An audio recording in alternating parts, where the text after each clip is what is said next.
I was born and bred in the north. In this my little life, I have seen crisis. In this my little life, I've seen the persecution of Christians. In this my little life, I've seen dead bodies that were torn apart with babies inside. In this my little life, I've seen people who worship God and they don't know if they will be there by next week. That is faith. I thank God that he started with me from the north. I've seen all kinds of things. All kinds of things. If I tell you I love Jesus, believe me. Let me tell you this. I'm a young man, but I have been privileged to be around a few crises, including post-election violence. When the violence happened in Jos, I was there. I was in town. There were a few uprisings that have happened in Zaria. I was there. There was a time at the height of what Boko Haram was doing in Maiduguri. I went to minister for NCCF. I was about to come and take a flight from Zaria to Abuja. True story. And then they canceled the flight. Then I think it was an airline called, well, I won't mention the name. They're no longer in existence now.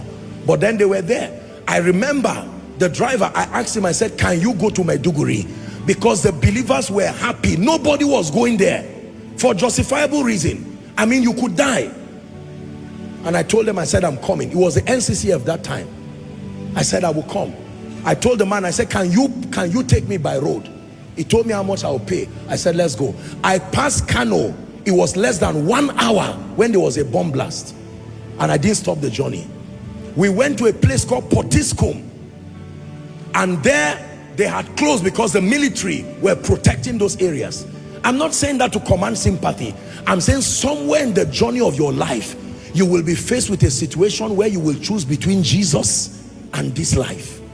It is milder for others. Some never even experience it. But my goodness, for some, that is the last badge they carry as they transit. You are not a true Christian if you are not taught this. That night, I did not sleep in Potiskum because of poverty. I was not poor. It was the privilege of the fellowship of the cross. We got there, it was night. They had closed the place because there were no fightings and the rest were going on. And I remember sleeping, that mosquitoes and everything, there were piles of cars. And I remember a joy welled up in my spirit later in the night. I said, I'm doing this for your glory, with all honor, with all honor, with all honor.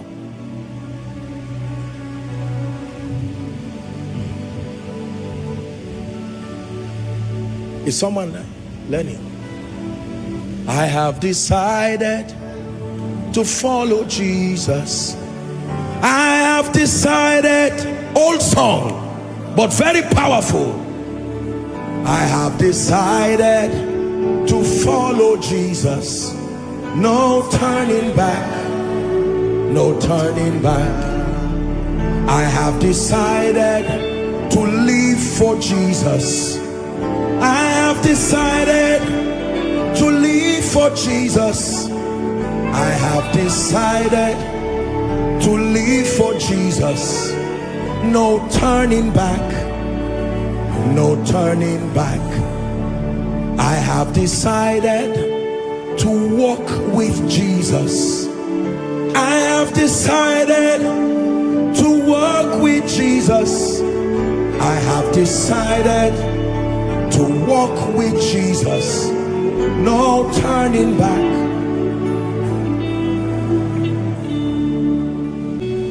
It's not a song, it's a declaration. I hear there are many people who sing this song now.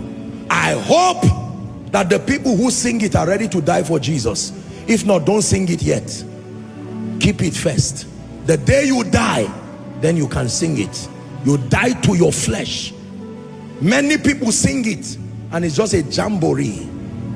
No, it's a declaration that if I serve him in life, glory be to God. But if death meets me as I serve him, let it be my honor. The hymn writer says, I will be a true soldier. I will die at my post. Every military man, go and ask the generals. Some of them never died in war. The next time you see a general, that is a testament of a man who fought many battles. Many battles. There are soldiers that started from NDA. Some did not finish. They died on the way. One time I went to Zaria, and some of the soldiers that are around when we go, I went one time and I didn't see one of them again. And I was asking the friends, I said, where is this other person?